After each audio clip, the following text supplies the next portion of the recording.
Fellow citizens and friends of the Gambia, I wish to take this opportunity to congratulate the Independent Electoral Commission of the Gambia, in particular the electorate at large, for delivering free, fair, and credible elections.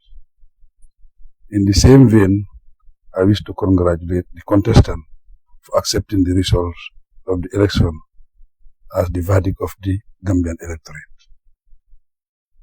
The people of the Gambia have spoken.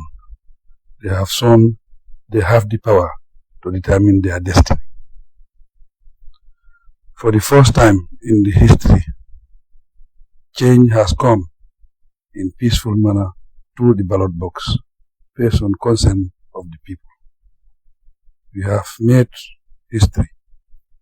There are no winners or losers in this election. We brought about change to build an inclusive society. Now Gambians can raise our heads and count ourselves among most democratic nations in the world. The congratulatory message from President Jammeh, the outgoing president, and his promise to work with me as the incoming president to ensure a smooth transfer of power is another milestone in the history of the democratic transfer of power in Africa. We have agreed to set up a parallel team on both sides to work hand in hand to formulate and implement modalities of the transition. My team, as an incoming president, has been constituted.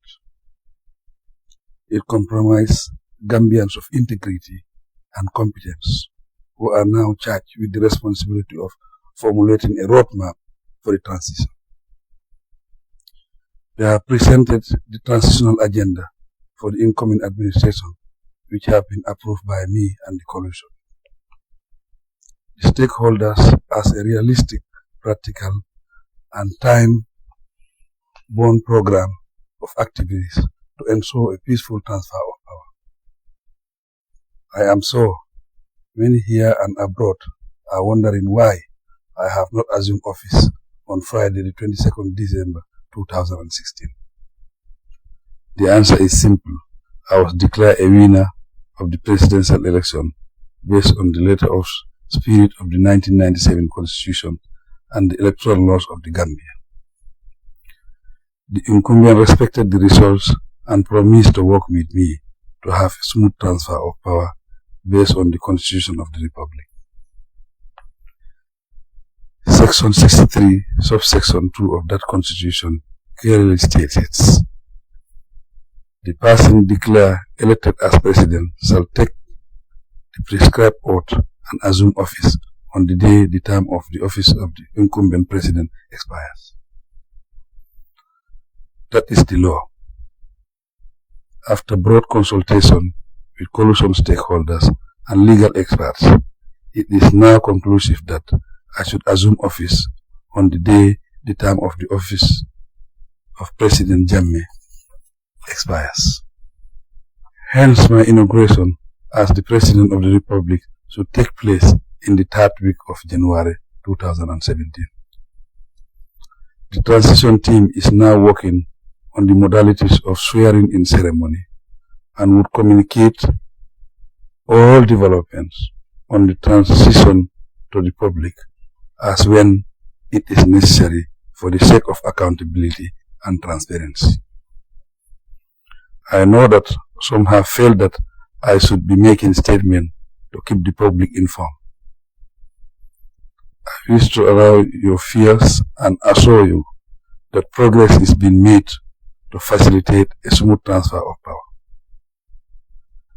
People should understand that to do what has never been done before requires careful planning, measuring of steps before taking them. This is precisely the way the administration intends to do business. We will consult and build consensus before issuing statements. It is important to assert that this administration aims to give birth a new start. It will respect the rule of law, especially the supremacy of the Constitution, before during and after assuming state power. Democracy will be enlarged and consolidated. Respect for human rights shall be the cornerstone of the system of justice of the country. Good governance shall be enhanced by constitutional, legal and institutional reform that would safeguard the delivery of service to address the needs and aspirations of the people. I wish to register my commitment to my election pledges that I will not preside over a country where arrests would take place without due process, detention affected without trial, and non-violent dissident met with imprisonment. Neither species, non-violent civil disobedience would lead to the imprisonment of any Gambian citizen under the administration of the coalition. All laws that criminalize speech or non-violent civil dissident will be revealed. In that regard, I have requested the outgoing president to exercise his powers, that of the Attorney General, to ensure the release of such categories of prisoners or detainees as I have mentioned as a goodwill gesture. I would not want to assume political office and start a clean-up exercise to remedy existing human rights violations, which could be remedied by the outgoing president. I have also asked the team to arrange audience with the security chief, the IEC chairman, Speaker of the National Assembly, the National Assembly Authority, the Chief Justice, and the Judicial Service Commission to enhance cooperation and ensure smooth transfer of power. The security chief has asked me to add my voice in promoting violence-free post-election commemoration activities. All of us want a post-election environment that is harassment and violence-free. The Gambia is one nation, one people. We are used to respecting diversity. We must maintain the spirit of political pluralism. Each has a right to support the political party of one's choice without being subjected to any harassment or intimidation for exercising one's right. All Gambians are free to put on their party colors, should not be harassed for their political choice. Leaders come and go based on choice, but the citizens of the sovereign Gambians remain invaluable. Let us unite as a diverse people with a common national interest to ensure that all enjoy peace, liberty, prosperity, to give recognition to our common humanity. I want all Gambians to recognize that we are now part of a progressive humanity and none should discriminate the other.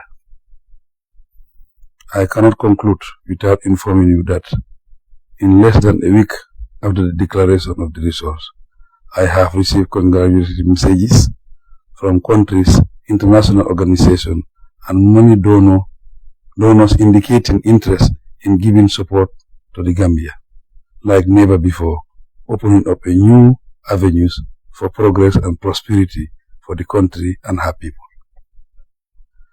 I therefore urge all of you to continue to develop a democratic culture where justice, rule of law, good governance, and respect for human rights would prevail forever. In this vein, the people of the Gambia will forever enjoy peace, freedom, and prosperity. As President-elect, I wish to assure you that I will assume office to serve all Gambians, irrespective of their ethnic, religion, gender, and other divergence. I will not exceed the bounds established by the Constitution and other laws of the country in exercising the executive authority. I will respect the independence of the judiciary and the oversight function of the National Assembly, justice, and competent in the service of the nation shall be the current call for my administration, which all public servants will be obliged to pay heed to. I call on all of you to assert this administration to make Gambia a country that belongs to all, her citizens a country that would guarantee freedom and prosperity. We pledge our firm allegiance to the Gambia and the people. Long live the Gambia, long live the people, forward ever, backward never.